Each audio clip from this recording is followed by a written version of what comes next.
عمرك فكرت إيه اللي بيحصل في جسمك فعلا أثناء صيام رمضان؟ من أول ساعة بعد السحور جسمك بيبدأ يستهلك الجلوكوز اللي في الدم، وبعدها بساعات يبدأ يستهلك مخزون الجلوكوجين من الكبد. لما المخزون ده يقل، الجسم بيتحول تدريجيا من وضع التخزين لوضع استخدام الطاقة المخزنة. الأنسولين بينخفض، وده بيسمح للجسم يحرر الدهون ويحول جزء منها لمصدر طاقة بديل.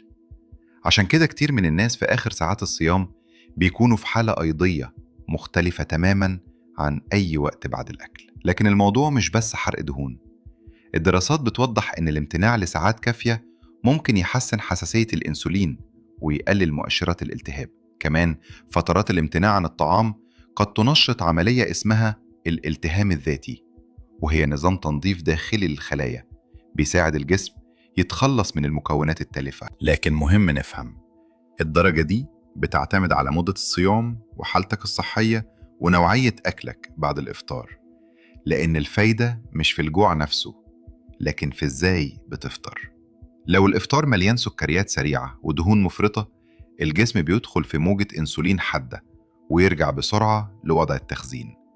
لكن لو الإفطار متوازن، بروتين، ألياف ودهون صحية، رمضان ممكن يبقى فرصة حقيقية لإعادة ضبط علاقتك بالأكل. الصيام عبادة أولاً، لكن علمياً كمان هو تجربة يومية بتخلي جسمك يتنقل بين حالتين: التخزين والاستخدام. والتحول المتكرر ده هو اللي بيخلي الصيام موضوع بحث علمي مستمر. سبحان من جعل في الامتناع قوة. لو شايف إن الصيام نعمة أكبر مما كنا فاكرين، شارك الفيديو ده مع غيرك. سلام يا صاحبي.